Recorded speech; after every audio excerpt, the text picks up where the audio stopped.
Yeah, I'll be on the social media after a while, man. I gotta get you because this is wisdom. This is wisdom. Yeah, but do what you gotta do. You think about it and say, listen. You said like this. What the hell is I gotta do? I already thought about it, Deke.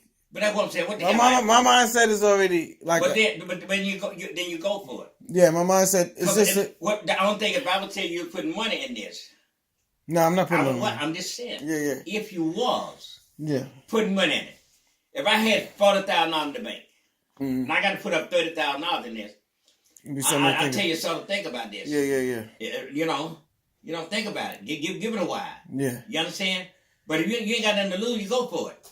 I just put time. You just put time. It's an overnight thought. That's all. Yeah, just time. Time you can call it quit in the day when you just got time. Right. Absolutely. It's just like you going out here working on a job for a living, and you're working on a job for nothing. You never help nobody for nothing, right? Right. So okay, listen, it's midday now. It's 11 o'clock going in. It's hot out here. You understand? Okay. All right. If you're working for a living, the mortgage got to be paid. The first of the month. Regardless. Okay? And the light bill I got at home. The telephone bill just coming in. You understand? And I got to have some food. You got the wife sweating, keep working, brother. Yeah. You understand? You got the wife and keep going. The thing is this, to me, I've never had an opportunity to just do what I know. I mean, I have opportunity, but money holds take money for that. That's what I'm saying. Money holds you up. Like people can say that all over. Money holds you up from doing what you know. Yeah, money. It's like, you know what I mean? Yeah. It's like a person that understands how to build. They know how to build this house. They know the blueprint, all of that stuff. But they don't got no money to get started. Well, the thing of it is, this was a dream. I told you about it. I ain't going to go with it. This house was a dream. Yeah. It was a dream come through with a lot of a wooded area. Right. It was a dream. Yeah. But if I didn't have the money to make the dream come true, right, it'd probably still be wood trees over here. Right. But what happened is I had enough money to make the dream come true. Right. Okay? And if I didn't have enough money to complete it, I was still working to finish complete the mission. Right. You got to go through it. You got to have money to make the dream work. Not a team to make a dream work, but you got to have money, and the team is important. But the money is more important. Right. I used to hook it up with her. Now it's a team. Yeah. It's a dream and a team. Yeah. So you don't need no money for this. What do you got to lose? Right. Nothing. Nothing. Listen, this is how we come to look back to. You know what that was a break in life.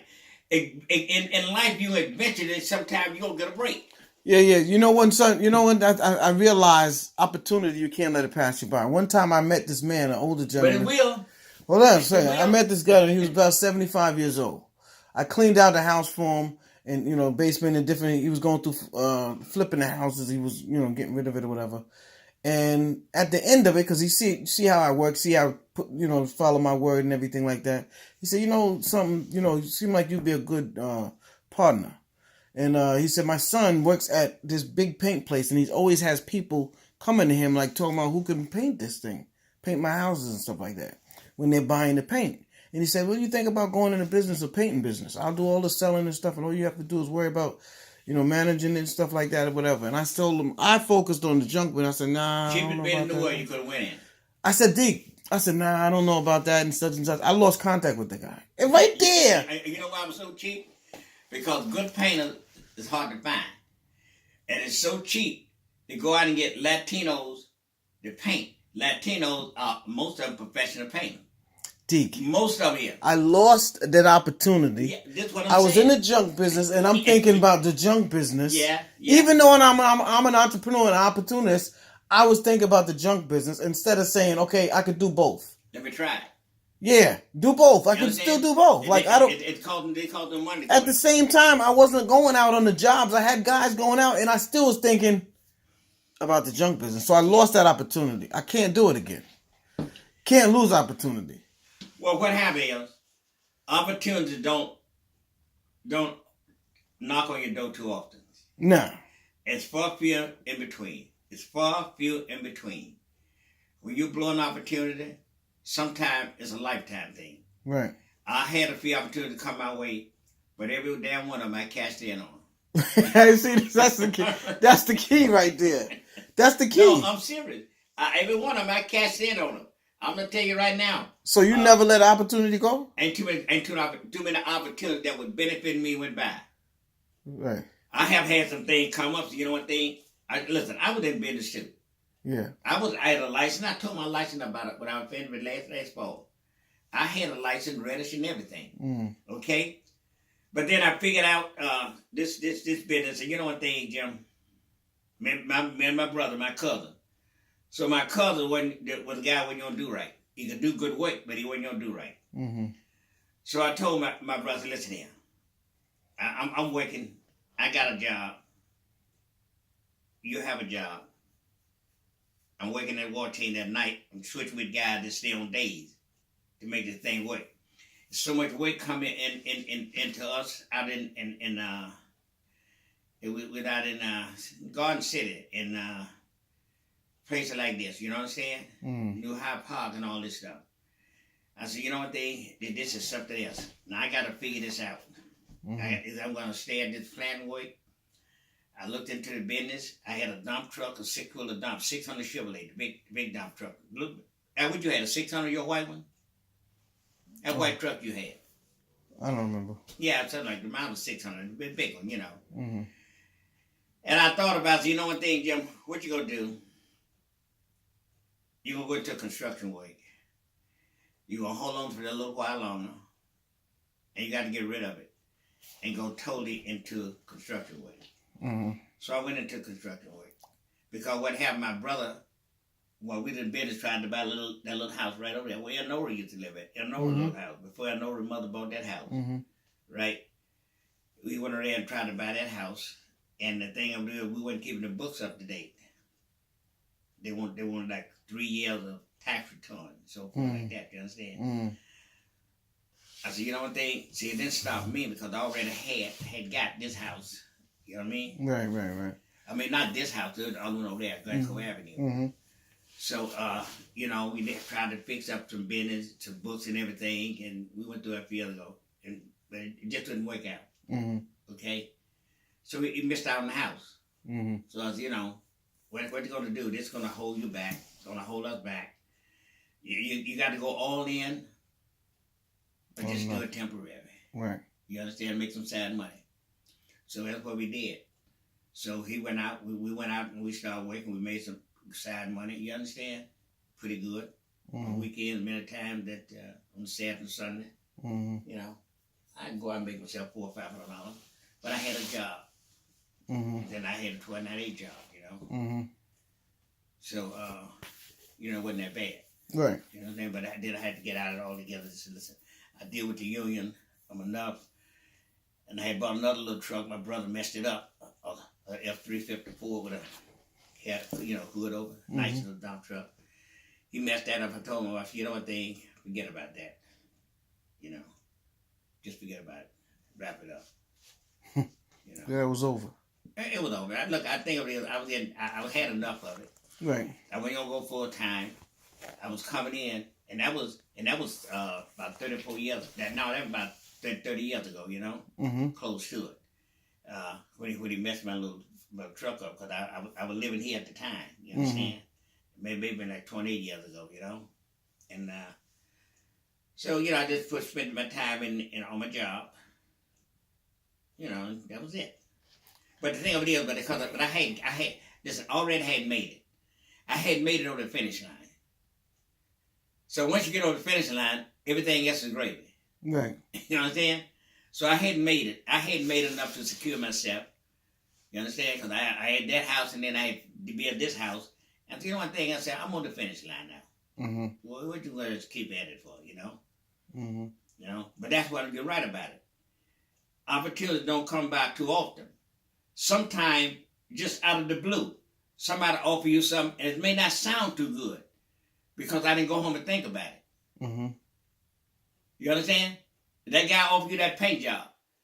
Now, paint job is one of the cheapest job you can go into. Cheapest business you can go into to get started. Yeah. All you need is about 4 or 5 drop cloths, 12 by 12, 16 by 16, right? And they go buy the paint. And I go out and buy me some rollers that would go out to like 20 feet. let in raw, you know what I'm saying? About three, and get the Latino off the street. Latinos can do good paint. That all can do good paint. Mm-hmm. Okay? And that's all you have to do to get started.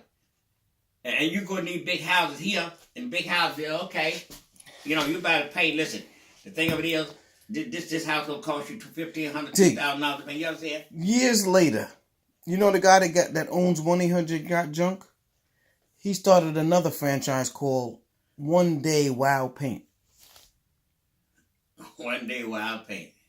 He made the system for junk removal, and then he started another company, One Day Wow Paint. And when I seen that, I'm like, I can't believe that's what I gave up that opportunity. He was in the same business I was in, and then he started a paint business, and he made that customer, you know.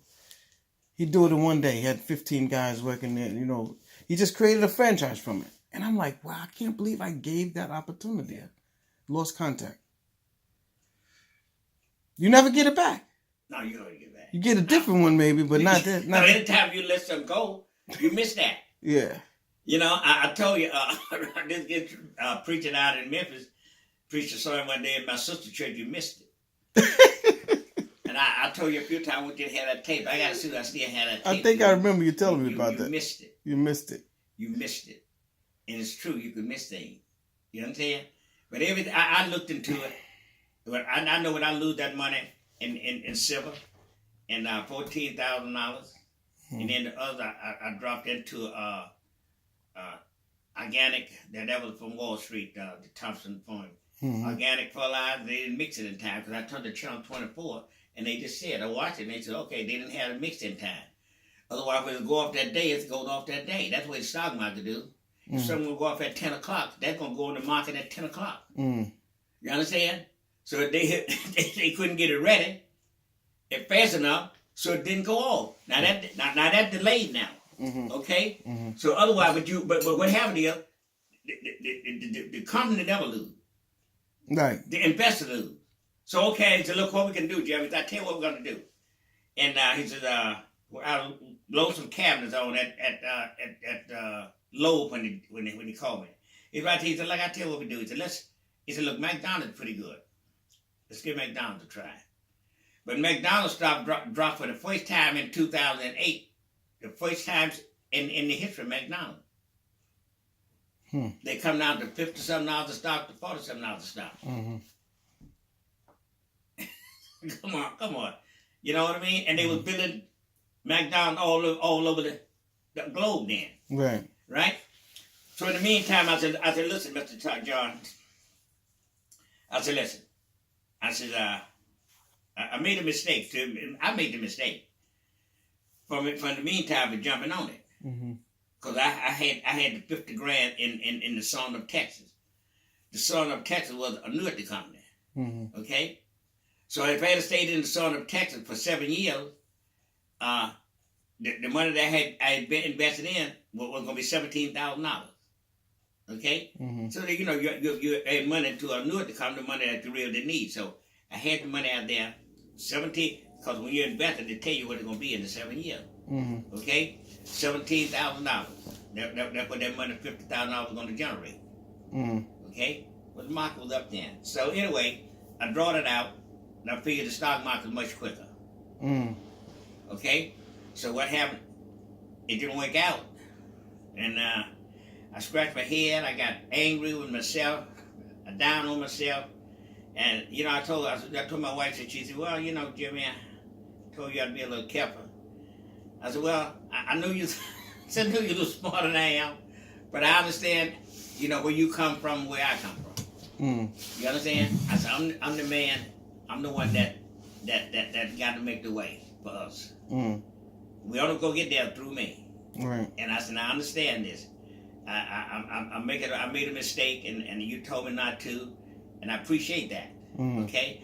I said, to me, you come. You was born here in New York.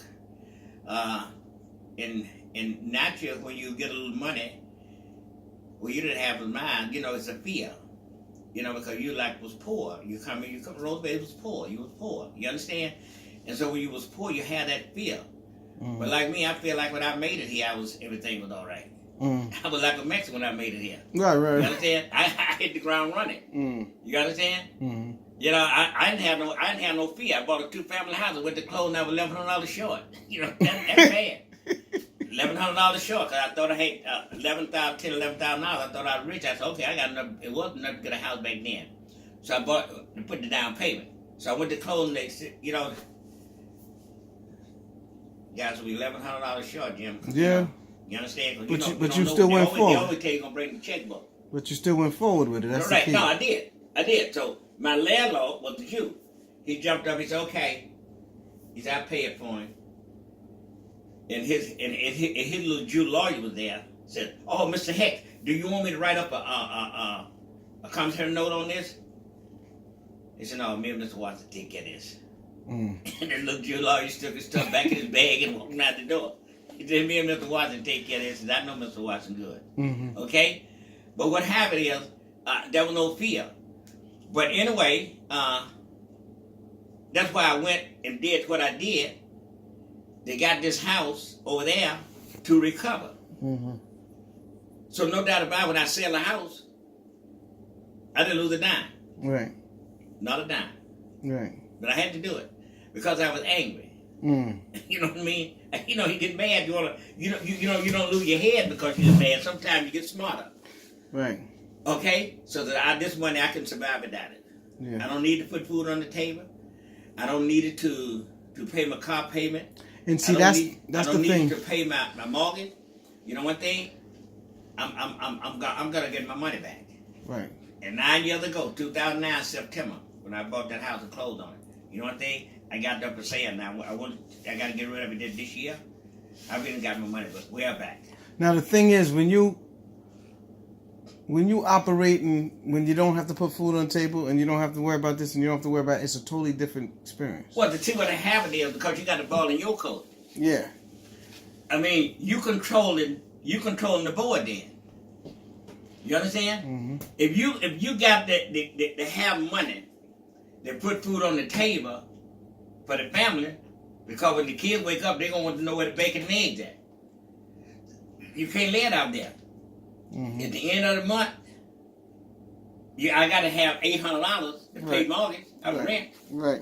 You understand a mortgage, right? Mm-hmm. You can't let them interfere with that money. You know the light bill gonna come in every month, Mm-hmm. every 30 days. You can't let nothing interfere with that money. Okay? You know that the water bill you'll get about every 3 months. And you know the telephone bill, you got one on the wall you're gonna get. All of that money everything got to be counted into that circle. So what I need $1,700, $1,800 a month to live. Mm-hmm. I need $2,000 a month to live. Mm-hmm. You can't nothing interfere with that money. Nothing. I was just thinking about that same exact thing what you just said, Deke, today. Exact same thing what you said. Interfere with that, brother. So this is what I need right here, and if I do this could pay for that, and I don't have to worry no more about money. See, my mindset, I don't have to. And even over the years, when my ex left, my wife left, I wasn't worried about money no more, right? But I still had to worry about taking the money out of this business to pay this stuff. Yes. But my mindset wasn't on money. Yeah. But I know when I get in a position like that, I'm gonna be a totally different person. Yeah. But see, what made me so brave, brother Jim. And you ever had tell her, you know, the little fish, big fish eat up the little fish, or the big dog get the baddest dog on the block? Mm-hmm. What made me so brave? Because I had all 2-family houses. Cause what?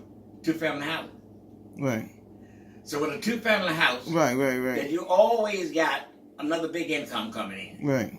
Okay? Mm-hmm. Even though you don't worry about the mortgage on that house because you're getting rent always have the mortgage. Mm-hmm. All the time.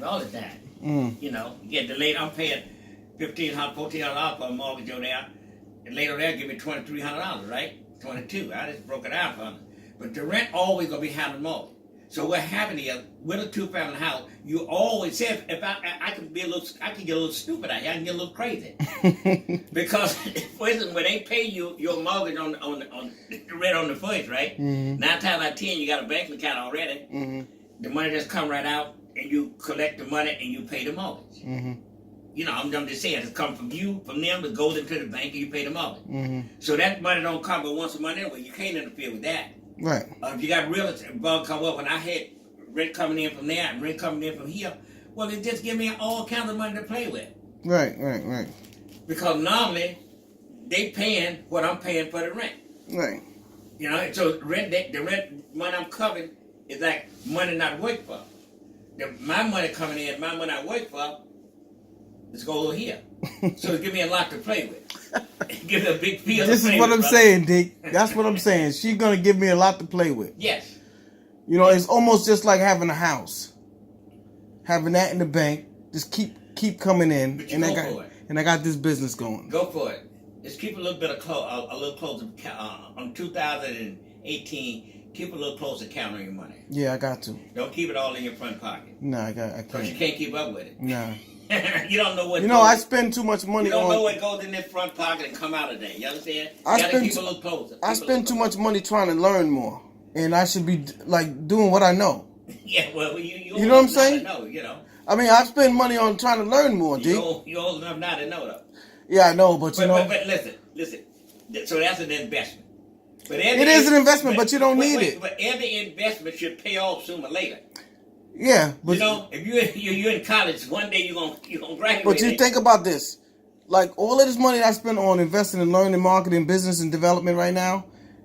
Right, me, I'm telling you, me working with her, I'm gonna really be able to help her get that business to another level. Well, she helped you. She's gonna help you. Have her. She's gonna be able to help you. But the thing is, if I didn't have that invested with that learning and the knowledge, I wouldn't be able to do as much. Well, okay then. So otherwise, one hand watching the other one. Absolutely. That's an old saying, and it's always gonna be. That's why when you got with a woman in the house, you got a good woman. It's always an advantage. Right. It's always an advantage. I've been there. I've been across that bridge 3 times. It's always an advantage. And it don't even have to be in the house. If you got a good woman. It don't have to be directed in the house. They don't even have to be in the house. If I went there for 4.5 years. You don't even have to be in the house, man. As long as you got... 4.5 years, but they ain't get to work. But they ain't wait for her. They ain't wait for me. Right. That's really... You understand? I remember I went over 2 years that I told her, I don't like the car you're driving, honey. I said, I'm your boyfriend. I just don't like this. You in these cars that ain't no good. I said, I'm going to take to a car dealer. She said, no, Jimmy, you know I can't pay for a car. I just to make enough money for me and the kids to eat off. I said, you're working every day. I want to tell you this. There you go. I said, you're working every day, and you're the workaholic. I said, one thing about it, why I love you so, because you're the worker, like me. She said, how can I pay for a car? I said, you'll pay for one. I said, you're driving this cheap thing here around, and you had one, and almost blowed up in my face or whatever the barrel. I said, look, you need a good car that I know you can get back from pole washing across that water over there, back to Roller Bear, and back in the morning, without me thinking about you going to get hung up on the road somewhere. Mm. She said, but I just never dreamed it. I said, listen, come on. So I said, you can always say, I'll be by your house Saturday morning. Mm. I went and picked her up, went on Hempstead Turnpike, Jericho Turnpike down there to Chevrolet Dealer. Chevrolet Dealer was down there then. So we look around on the lot, you know what I'm saying? Well, we're looking for a used car, okay? And I see this nice little Chevy Cavalier. You know how they look. Mm-hmm. I said, that's the beauty there. Mm-hmm. She said, Jimmy, I can't pay for that, dude, Jimmy. I can't. I said, I just do make enough. I ain't, I'm poor. I said, listen here. I don't want to hear that no more. So I don't want to hear that no more. I said, now you don't have no faith in yourself, and fear began to set in. Mm. How can you walk shoulder to shoulder with me and have any kind of fear? Mm. She said, well, okay, if you said it. So, okay, I said it. So she told the man, let's go in here, sit down, sign me up. I think give her a couple $100, where to give me a couple $100, and I know what you went back to drive that car, you can see her laughing all the way from that right now. My first nice car, you understand? I said, okay. First month comes, she paid it. But you know one thing, she had something in the back of her mind. See, women ain't stupid, you understand? Come on. But that's what it means. You're pulling the smart out of them. She said, well, I didn't want it because I'm going to be, I couldn't pay for it. But she said, I know I got Jimmy. Right. She didn't tell that. She didn't say that. But you could see her thinking. Yeah, absolutely. You could see her thinking, well, look, I got him. Yeah. And if I can't make a payment, I know he's gonna be there. Right. I didn't ever have to be there. So how you do it?